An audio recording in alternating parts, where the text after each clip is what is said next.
ಎಲ್ಲರಿಗೂ ನಮಸ್ಕಾರ. ಮುಖ್ಯಮಂತ್ರಿ ಸಿದ್ದರಾಮಯ್ಯ ಅವರು ಬಜೆಟ್ನಲ್ಲಿ ಅಂಗನವಾಡಿ ಕಾರ್ಯಕರ್ತೆಯರು ಮತ್ತು ಸಹಾಯಕಿಯರ ಗೌರವ ಧನವನ್ನು ಅತ್ಯಲ್ಪ ಪ್ರಮಾಣದಲ್ಲಿ ಹೆಚ್ಚಿಸಿ ಘೋಷಣೆ ಮಾಡಿರುವುದರ ಕುರಿತು ರಾಜ್ಯದ ವಿವಿಧ ಅಂಗನವಾಡಿ ಸಂಘಟನೆಗಳ ಸಂಯುಕ್ತ ವೇದಿಕೆಯಾಗಿರುವ ಕರ್ನಾಟಕ ರಾಜ್ಯ ಅಂಗನವಾಡಿ ಕಾರ್ಯಕರ್ತೆಯರು ಮತ್ತು ಸಹಾಯಕಿಯರ ಸಂಯುಕ್ತ ಸಂಘರ್ಷ ಸಮಿತಿ ತೀವ್ರ ಅಸಮಾಧಾನವನ್ನು ವ್ಯಕ್ತಪಡಿಸಿದೆ. ರಾಜ್ಯದಲ್ಲಿ ಅಂಗನವಾಡಿ ನೌಕರರನ್ನು 2011ಕ್ಕೆ ನಿವೃತ್ತಿಗೊಳಿಸಿ ನಿರ್ಣಯ ಮಾಡಲಾಗಿದ್ದರೂ ಈ ಹಿಂದಿನ ನಿರ್ಣಯವನ್ನು ಕಡೆಗಾಣಿಸಿ 2023ರಿಂದ ಅನ್ವಯವಾಗುವಂತೆ ಗ್ರ್ಯಾಚ್ಯುಟಿ ಸೌಲಭ್ಯವನ್ನು ನೀಡಲು ಮುಂದಾಗಿರುವ ಸರ್ಕಾರದ ನಿಲುವು ಸಹ ಸಮಂಜಸವಾಗಿಲ್ಲ. ಸರ್ಕಾರ ಈ ನಿಲುವನ್ನು ತಕ್ಷಣವೇ ಬದಲಿಸಿ ಕನಿಷ್ಠ ವೇತನಕ್ಕೆ ಸರಿಸಮನಾದ ಗೌರವ ಧನವನ್ನು ನೀಡಬೇಕು. ಇಲ್ಲದೆ ಹೋದರೆ 2025 ಮಾರ್ಚ್ 19ರಂದು ಬೆಂಗಳೂರಿನ ಫ್ರೀಡಂ ಪಾರ್ಕಿನಲ್ಲಿ ಬೃಹತ್ ಪ್ರತಿಭಟನೆಯನ್ನ ನಡೆಸಲಾಗುವುದು ಅಂತ ಕರ್ನಾಟಕ ರಾಜ್ಯ ಅಂಗನವಾಡಿ ಕಾರ್ಯಕರ್ತೆಯರು ಮತ್ತು ಸಹಾಯಕಿಯರ ಸಂಘಟನೆಗಳ ಸಂಯುಕ್ತ ಸಂಘರ್ಷ ಸಮಿತಿ ಸರ್ಕಾರಕ್ಕೆ ಎಚ್ಚರಿಕೆಯನ್ನ ನೀಡಿದೆ. ಇಂದಿನ ಬೆಲೆ ಏರಿಕೆ, ಮಕ್ಕಳ ವಿದ್ಯಾಭ್ಯಾಸ, ಮನೆ ಬಾಡಿಗೆ ಇತ್ಯಾದಿ ಖರ್ಚು ವೆಚ್ಚಗಳನ್ನು ನಿರ್ವಹಿಸಲು ಇದೀಗ ಅಂಗನವಾಡಿ ಕಾರ್ಯಕರ್ತೆಯರು ಮತ್ತು ಸಹಾಯಕಿಯರಿಗೆ ನೀಡಲಾಗುತ್ತಿರುವ ಕಡಿಮೆ ಪ್ರಮಾಣದ ಗೌರವ ಧನದಿಂದ ಜೀವನ ನಿರ್ವಹಣೆ ತುಂಬಾ ಕಷ್ಟವಾಗಿದೆ. ಆದರೆ ಸರ್ಕಾರ ಅವರಿಗೆ ಕನಿಷ್ಠ ವೇತನದ ವ್ಯಾಪ್ತಿಗೆ ಒಳಪಡಿಸಿ ಗೌರವ ಧನವನ್ನು ನೀಡದೇ ಇರುವುದರಿಂದ ಮಹಿಳಾ ಶ್ರಮಕ್ಕೆ ತಕ್ಕ ಪ್ರತಿಫಲ ದೊರೆಯದಂತಾಗಿದೆ. ಕನಿಷ್ಠ ವೇತನಕ್ಕೆ ಸರಿಸಮನಾಗಿ ಅಂಗನವಾಡಿ ಕಾರ್ಯಕರ್ತೆಯರಿಗೆ ಮಾಸಿಕ 15,000 ರೂಪಾಯಿ ಹಾಗೂ ಸಹಾಯಕಿಯರಿಗೆ ಮಾಸಿಕ 10,000 ರೂಪಾಯಿಗಳ ಗೌರವ ಧನ ನೀಡುವುದಾಗಿ ಘೋಷಣೆಯನ್ನ ಮಾಡಲಾಗಿತ್ತು. ಸರ್ಕಾರ ಅಧಿಕಾರಕ್ಕೆ ಬಂದು 2 ವರ್ಷಗಳಾದರೂ ಗೌರವ ಧನವನ್ನು ಹೆಚ್ಚಳ ಮಾಡಲಿಲ್ಲ. ಈ ಸಾಲಿನ ಬಜೆಟ್ನಲ್ಲಿ ಕೇವಲ ಅತ್ಯಲ್ಪ ಪ್ರಮಾಣದ ಗೌರವ ಧನ ಹೆಚ್ಚಳ ಮಾಡಿರುವುದರಿಂದ ಮಹಿಳೆಯರ ಶ್ರಮಕ್ಕೆ ಸಾಮಾಜಿಕ ನ್ಯಾಯ ಸಿಕ್ಕಿಲ್ಲ. ಹೀಗಾಗಿ ಕಾರ್ಯಕರ್ತೆಯರಿಗೆ 15,000 ಹಾಗೂ ಸಹಾಯಕಿಯರಿಗೆ 10,000 ರೂಪಾಯಿಗಳ ಗೌರವ ಧನವನ್ನು ಹೆಚ್ಚಿಸಲು ತಕ್ಷಣವೇ ಕ್ರಮಗಳನ್ನು ತೆಗೆದುಕೊಳ್ಳಬೇಕು. ಈ ಹಿಂದೆ ಗೌರವ ಧನವನ್ನು ಸೇವಾ ಹಿರಿತನದ ಆಧಾರದಲ್ಲಿ ಹೆಚ್ಚಳ ಮಾಡಲಾಗ್ತಾ ಇತ್ತು. ಈಗಲೂ ಸಹ ಗೌರವ ಧನವನ್ನು ಹೆಚ್ಚಿಸುವಾಗ ಸೇವಾ ಹಿರಿತನವನ್ನು ಪರಿಗಣನೆಗೆ ತೆಗೆದುಕೊಳ್ಳಬೇಕು. ನಿವೃತ್ತರಾದಂತಹ ಎಲ್ಲರಿಗೂ ಗ್ರ್ಯಾಚ್ಯುಟಿ ಸೌಲಭ್ಯವನ್ನ ಜಾರಿಗೊಳಿಸಬೇಕು. ಭಾರತದ ಸರ್ವೋಚ್ಚ ನ್ಯಾಯಾಲಯ ಅಂಗನವಾಡಿ ಕಾರ್ಯಕರ್ತೆಯರು ಮತ್ತು ಸಹಾಯಕಿಯರಿಗೆ ಗ್ರ್ಯಾಚ್ಯುಟಿ ಅಂದರೆ ನಿವೃತ್ತಿ ನಂತರದ ಉಪಧನವನ್ನು ನೀಡುವ ಕುರಿತು ಆದೇಶವನ್ನ ಮಾಡಿದೆ. ಸದರಿ ಆದೇಶದ ಪ್ರಕಾರ 1975ರಿಂದ ನಿರಂತರವಾಗಿ ಮಹಿಳೆ ಮತ್ತು ಮಕ್ಕಳ ಇಲಾಖೆಯಲ್ಲಿ ಸೇವೆ ಸಲ್ಲಿಸಿ ಕಾಲಕಾಲಕ್ಕೆ ನಿವೃತ್ತಿಯಾದ ಕಾರ್ಯಕರ್ತೆಯರು ಮತ್ತು ಸಹಾಯಕಿಯರಿಗೆ ಕಡ್ಡಾಯವಾಗಿ ಗ್ರ್ಯಾಚ್ಯುಟಿಯನ್ನ ಕೊಡಬೇಕು ಅಂತ ಸುಪ್ರೀಂ ಕೋರ್ಟ್ ಆದೇಶವನ್ನು ನೀಡಿದೆ. ಆದ್ದರಿಂದ ರಾಜ್ಯ ಸರ್ಕಾರ ದಿನಾಂಕ 1/4/2023ರಿಂದ ನಿವೃತ್ತರಾದವರಿಗೆ ಮಾತ್ರ ಅನ್ವಯವಾಗುವಂತೆ ಗ್ರ್ಯಾಚ್ಯುಟಿ ಸೌಲಭ್ಯ ಜಾರಿಗೊಳಿಸಿದೆ. ಇದನ್ನು ತಕ್ಷಣವೇ ಮಾರ್ಪಡಿಸಿ 2011-12ನೇ ಇಸ್ವಿಯಿಂದ ಕಾಲಕಾಲಕ್ಕೆ ನಿವೃತ್ತಿಯಾಗುತ್ತಾ ಬಂದಿರುವ ಎಲ್ಲ ಕಾರ್ಯಕರ್ತೆಯರು ಮತ್ತು ಸಹಾಯಕಿಯರಿಗೆ ಗ್ರ್ಯಾಚ್ಯುಟಿ ಸೌಲಭ್ಯವನ್ನ ನೀಡಬೇಕು ಅಂತ ಸಂಘರ್ಷ ಸಮಿತಿ ಒತ್ತಾಯ ಮಾಡಿದೆ. ಅಂಗನವಾಡಿ ಕಾರ್ಯಕರ್ತೆಯರಿಗೆ ನಿವೃತ್ತಿ ಆದವರಿಗೆ ಕೊಡಬೇಕು ಈಗ ಗ್ರ್ಯಾಚ್ಯುಟಿ ಅಂತ ಹೇಳಿದ್ದು. ಮತ್ತೆ ನಮ್ಮ ಸಂಬಳ 10ನೇ ಗ್ಯಾರಂಟಿ ಇದು ನಾವು ಸುಮಾರು 2 ವರ್ಷದಿಂದ ಕೂಡ ಹೋರಾಟ ಮಾಡ್ತಾ ತಾವೆಲ್ಲರೂ ಕೂಡ ಈ ಜನರಿಗೆ ಮತ್ತೆ ಎಲ್ಲ ಗಮನಕ್ಕೆ ಸರ್ಕಾರದ ಗಮನ ಸೆಳೆದಿದೆ. ನಮ್ಮ ಸಚಿವರು ಮಹಿಳಾ ದಿನಾಚರಣೆಯಲ್ಲಿ 2,000 ಕೇಳಿದ್ವಿ, 1,000 ಕೊಟ್ಟಿದ್ದೀವಿ ಅಂತ ಯಾಕೆ ಈ ರೀತಿ ಅಂದ್ರೆ ನಮ್ಮ ಸಚಿವರೇ ನಾವು 2,000 ಕೇಳಿದೀವಿ ಅಂತ ಹೇಳಕ್ ಹೊರಟಿರುವಾಗ 6ನೇ ಗ್ಯಾರಂಟಿಯನ್ನ ಜಾರಿ ಮಾಡಿ ಅಂತ ಒತ್ತಾಯ ಮಾಡಿದ್ದಾರೆ ಅಂತ ಹೇಗ್ ನಾವು ಯೋಚನೆ ಮಾಡೋದು? ತಾವೆಲ್ಲ ನೋಡಿದ್ದೀರಿ 6ನೇ ಗ್ಯಾರಂಟಿನ ಪ್ರಿಯಾಂಕಾ ಗಾಂಧಿ ಅವರು ಅವರದೇ ಅಧಿನಾಯಕಿ ಕೊಟ್ಟಂತದನ್ನ ಕೊಡ್ಬೇಕು ಅಂತ ಹೇಳಿ ನಾವು ಜೂನ್ ತಿಂಗಳಲ್ಲಿ ಒಂದು ಹೋರಾಟ ಮಾಡಿದ್ವಿ. ಮತ್ತೆ ಸೆಪ್ಟೆಂಬರ್ ಅಕ್ಟೋಬರ್ ಅಲ್ಲಿ ಜಂಟಿಯಾಗಿ ಹೋರಾಟ ಮಾಡಿದ್ವಿ. ಆಗ್ಲೂ ಮನವಿಯನ್ನ ಕೊಟ್ವಿ, ಮತ್ತೆ ಚರ್ಚೆ ಮಾಡಿದ್ವಿ.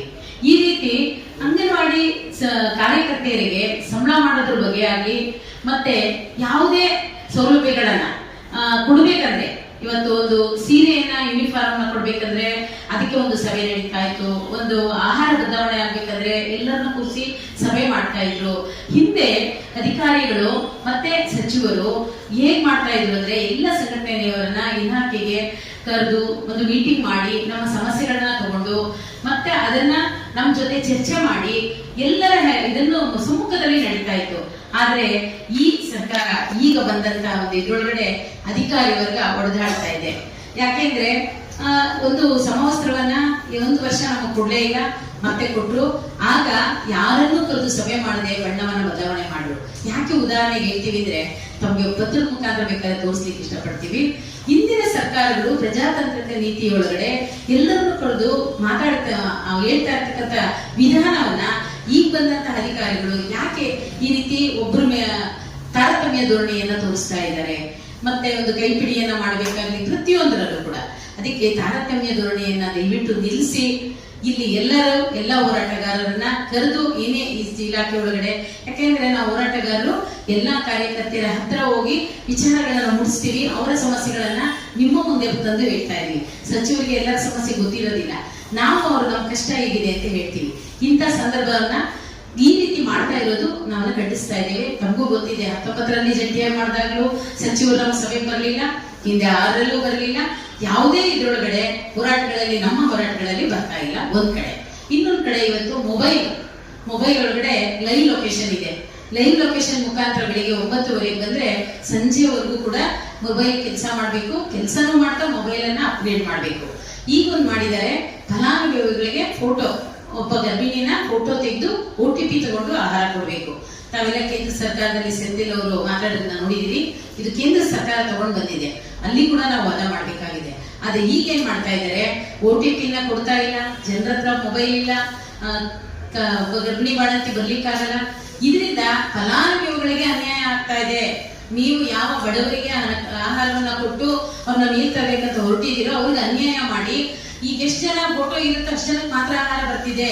ಈ ತರ ಕಾರ್ಯಕರ್ತೆಯರು ಸಾಕಷ್ಟು ಗ್ರಾಮಗಳಲ್ಲಿ ಅನುಭವಿಸ್ತಾ ಇದ್ದಾರೆ. ಈ ವಿಷಯನ ಅವರಿಗೆ ನೋಟಿಸ್ ಕೊಡೋದು, ಸಂಬಳ ಇಳಿಯೋದು ಮಾಡ್ತಾ ಇದ್ದಾರೆ. ಇದನ್ನ ಕೇಂದ್ರ ಸರ್ಕಾರಕ್ಕೆ ಹೇಳಿ ಈ ಒಂದು ನೀತಿಯನ್ನ ಕೈ ಬಿಡಬೇಕು. ಮತ್ತೆ ಪ್ರಭಾರ ಆಗಿರ್ಬೋದು, ಪ್ರಭಾರಕ್ಕೆ 5,000 ಜನ 19,000 ಜನ ನಮ್ಮಲ್ಲಿ ಸಹಾಯಕ ಕಾರ್ಯಕರ್ತೆಯರು ಖಾಲಿ ಇದ್ದಾರೆ. ಆ ಖಾಲಿ ಇರೋ ಜಾಗ ಯಾರು ಕೆಲಸ ಮಾಡ್ಬೇಕಂದ್ರೆ ಪಕ್ಕದಲ್ಲಿರೋ ಅಂಗನವಾಡಿ ಕಾರ್ಯಕರ್ತೆ 50 ರೂಪಾಯಿಗೆ ಎಷ್ಟು ದಿನ ಇನ್ಚಾರ್ಜ್ ಆಗ್ತಾರೋ 1 ತಿಂಗಳಿಗೆ 50 ರೂಪಾಯಿ ಕೊಡ್ತಾರೆ. ಹೆಂಗ್ ಕೆಲಸ ಮಾಡೋದು? ಈ ಮೊಬೈಲು ಮತ್ತು 2 ಇದ್ರೊಳಗಡೆ ಇದನ್ನ ನೀವು ಜಾಸ್ತಿ ಮಾಡಿದ್ರೆ ಇಷ್ಟು ವರ್ಷಗಳಿಂದ 1 ರೂಪಾಯಿ ಮಾಡಿಲ್ಲ, ಇದನ್ನ ಮಾಡ್ಲೇಬೇಕು ಅಂತ ಹೇಳಿ ನಾವು ಕೇಳ್ತಾ ಇದ್ದೇವೆ. ಹೀಗೆ ಇಲಾಖೆ ಒಳಗಡೆ ಇರ್ತಕ್ಕಂಥ ಹಲವಾರು ಸಮಸ್ಯೆಗಳನ್ನ ಯಾವುದೇ ಇಲಾಖೆ ಅಧಿಕಾರಿಗಳು ಕೂತು ಮಾತಾಡಿ ಬರೀ ಮಾತಿಗೆ ಉಳಿತಾ ಇದೆ. ಒಂದು ಅನುಕಂಪದ ಆಧಾರದಲ್ಲಿ ಅಂಗನವಾಡಿ ಕಾರ್ಯಕರ್ತೆ ತೀರ್ಕೊಂಡ್ರೆ ಮಗಳು ಅಥವಾ ಸೊಸೆ ಕೆಲಸ ಅಂತ ಇದೆ. 21ರಲ್ಲಿ ಕಾರ್ಯಕರ್ತೆ ತೀರ್ಕೊಂಡಿದ್ದಾಳೆ. ಆ ಕಾರ್ಯಕರ್ತೆ ಊರಿಂದ ಊರಿಗೆ ಓಡಾಡ್ತಾ ಇದ್ಲು, ಅಲ್ಲಿ ವಾಸಸ್ಥಳ ಬೇಕು ಅಂತ ಹೇಳಿ ಇಲ್ಲಿವರೆಗೂ ಆ ಸ್ಥಳವನ್ನ ತುಂಬಿಲ್ಲ. ಅಲ್ಲಿನ ಕೆಲಸ ಎಷ್ಟು ಮಟ್ಟಿಗೆ ನಡೆಯುತ್ತೆ? ಇದನ್ನ ಎಷ್ಟೇ ಬಾರಿ ಕೊಟ್ರು ಇದ್ಯಾವುದು ಎಲ್ಲವೂ ಅವ್ರ ಕೈಲಿ ಇರ್ತಕ್ಕಂಥದ್ದು.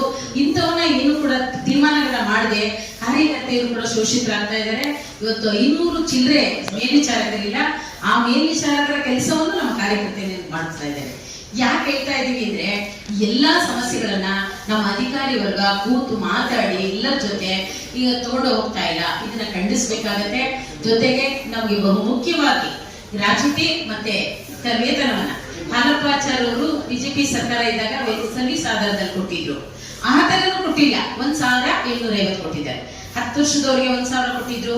10ರಿಂದ 20 ವರ್ಷದವರಿಗೆ 1,550 ಕೊಟ್ಟಿದ್ರು. 20 ವರ್ಷ ಮೇಲ್ಪಟ್ಟು 1,500 ಕೊಟ್ಟಿದ್ರು. ಆವಾಗ ಆಕೆ ಸರ್ವಿಸ್ ಮಾಡಿದ್ದಕ್ಕೆ ಒಂದು 500 ರೂಪಾಯಿ ಜಾಸ್ತಿ ಬರ್ತಾ ಇತ್ತು. ಆ ರೀತಿಯಾಗ್ಲೂ ಈ ಸಾರಿ ಕನ್ಸಿಡರ್ ಮಾಡಿದೆ. ಇದನ್ನ ನಮ್ಮ ಮಿನಿಸ್ಟರ್ ಅವ್ರಿಗೆ ಗೊತ್ತಿರೋದಿಲ್ಲ. ನಮಗೆ ಇರ್ತಕ್ಕಂಥ ಅಧಿಕಾರಿಗಳಿದಾರಲ್ಲ ಅವರೇ ನಮ್ಮ ದೇವರು ಅಂತ ನಾವು ಯೋಚನೆ ಮಾಡಿರ್ತೀವಿ. ಯಾಕೆಂದ್ರೆ ಎಲ್ಲವನ್ನು ಕ್ಯಾಲ್ಕುಲೇಷನ್ ಮಾಡಿ ಕೊಡತಕ್ಕಂಥದ್ದು ಅಧಿಕಾರಿ. ಇದನ್ನೇ ಕೆಲಸವನ್ನ ಹಿಂದೆ ಏನು ಒಳ್ಳೆ ಕೆಲಸ ಆಗಿದೆ ಅದು ಯಾವುದನ್ನು ಮುಂದುವರಿಸದೆ ಅದಕ್ಕೆ ಅದರ ವಿರುದ್ಧವಾಗಿ ನಮ್ಮ ಕಾರ್ಯಕರ್ತರಿಗೆ ತೊಂದರೆ ಆಗೋ ರೀತಿಯಲ್ಲಿ ಕೆಲಸ ಆಗ್ತಾ ಇದೆ ಇಲಾಖೆ ಒಳಗಡೆ. ಇದನ್ನ ಪರಿಷ್ಕರಿಸಬೇಕು. ಮತ್ತೆ ಈ ಒಂದು ವೇತನವನ್ನ 10ನೇ ಗ್ಯಾರಂಟಿಯನ್ನಾಗ್ಲಿ ಈ ಒಂದು ಜೀವನಕ್ಕೆ ತುಂಬಾ ಕಷ್ಟ ಇರೋದ್ರಿಂದ ವೇತನವನ್ನ ಈ ಬಜೆಟ್ ಒಳಗಡೆ ಮತ್ತೆ ಮರುಪರಿಶೀಲಿಸಬೇಕು. ಸರ್ವಿಸ್ ಆಧಾರದಲ್ಲಾಗಿರ್ಬೋದು, ಇಲ್ಲ 6ನೇ ಗ್ಯಾರಂಟಿ ಆಗಿರ್ಬೋದು, 2ರಲ್ಲಿ ಒಂದನ್ನ ನಾವು ಮಾಡಲೇಬೇಕು. ಮತ್ತೆ 11ರಿಂದ ಏನ್ ನಿವೃತ್ತಿ ಆಗಿದ್ದಾರೆ ಅವರಿಗೆ ಗ್ರಾಚ್ಯುಟಿಯನ್ನು ಕೊಡಬೇಕು ಅಂತ ಮನವಿ ಮಾಡಿ. ಬಜೆಟ್ ಮುಂಚೆ ಮಾನ್ಯ ಸಚಿವರೊಂದಿಗೆ ಮತ್ತು ಮಾನ್ಯ ಅಧಿಕಾರಿಗಳ ಜೊತೆ ಮುಖ್ಯಮಂತ್ರಿಗಳಿಗೂ ಕೂಡ ನಾವು ಮನವಿ ಪತ್ರವನ್ನು ಸಲ್ಲಿಸಿ ಗೌರವಧನವನ್ನ ನಮ್ಮ ಅಂಗನವಾಡಿ ನೌಕರರಿಗೆ ನಮ್ಮ ರಾಜ್ಯದಲ್ಲಿರುವಂತಹ ಕನಿಷ್ಠ ವೇತನಕ್ಕೆ ಸರಿಸಮಾನವಾದದ್ದು ಗೌರವಧನ 15,000 ಕೊಡಬೇಕು ಅಂತೇಳಿ ನಾವು ಕೇಳಿದ್ದೀವಿ. ಹಾಗೇನೆ ನಮ್ಮ ಈ ಅಸೆಂಬ್ಲಿ ಚುನಾವಣೆ ಮುಂಚೆನೆ ಇದೇ ಕಾಂಗ್ರೆಸ್ ಪಕ್ಷ ಅವರ ಪ್ರಣಾಳಿಕೆಯಲ್ಲಿ 15,000 6ನೇ ಗ್ಯಾರಂಟಿ ತರ ಅವರು ಪ್ರಚಾರ ಮಾಡಿ ಕಾರ್ಯಕರ್ತೆಗೆ 15,000 ಸಹಾಯಕಿಗೆ 10,000 ಕೊಡ್ತೀವಿ ಅಂತ ಹೇಳಿದ್ರು. ಅದನ್ನ ನೀವು ಅಧಿಕಾರಕ್ಕೆ ಬಂದು 2 ವರ್ಷ ಆಗಿದೆ, ಹಾಗಾಗಿ ಅದನ್ನ ನೀವು ಕೊಡಬೇಕು ಅಂತ ಕೇಳಿ ಕೂಡ ನಾವು ಪತ್ರ ಕೊಟ್ಟಿದ್ದೀವಿ. ಸಕಾರಾತ್ಮಕವಾಗಿ ಸ್ಪಂದಿಸಿದ್ರು. ಆದ್ರೆ ದುರದೃಷ್ಟ ಮತ್ತು ಅವರು ನಿರ್ಲಕ್ಷ್ಯ ಮಾಡಿದ್ದಾರೆ ಅಂತ ನಾವು ಈ ಸಂದರ್ಭದಲ್ಲಿ ಹೇಳ್ಬೇಕಾಗುತ್ತೆ ಮಾನ್ಯ ಮುಖ್ಯಮಂತ್ರಿಗಳು. ಅದಕ್ಕಾಗಿ ನಿಜವಾಗ್ಲೂ ಬದುಕೋದಕ್ಕೆ ಬೇಕಾದಂತ ಇವತ್ತು ಗೌರವಧನ ಅವರಿಗೆ ಕೊಡಬೇಕು ಅಂತ ನಾವು ಇದ್ರ ಜೊತೆಗೇನೆ ನಿವೃತ್ತಿ ಹೊಂದಿರತಕ್ಕಂತ ಕಾರ್ಯಕರ್ತೆಯರಿಗೆ ಏನು ಗ್ರಾಚ್ಯುಟಿ ಇದೆ ಅದು ನ್ಯಾಯಬದ್ಧವಾಗಿ ಕೊಡಬೇಕು ಮತ್ತು ನಿವೃತ್ತಿ ಆಗಿರ್ತಕ್ಕಂಥ ಎಲ್ಲರಿಗೂ ಕೊಡಬೇಕನ್ನೋದು ಕೂಡ ಒಂದು ಮುಖ್ಯವಾದಂತಹ ಬೇಡಿಕೆ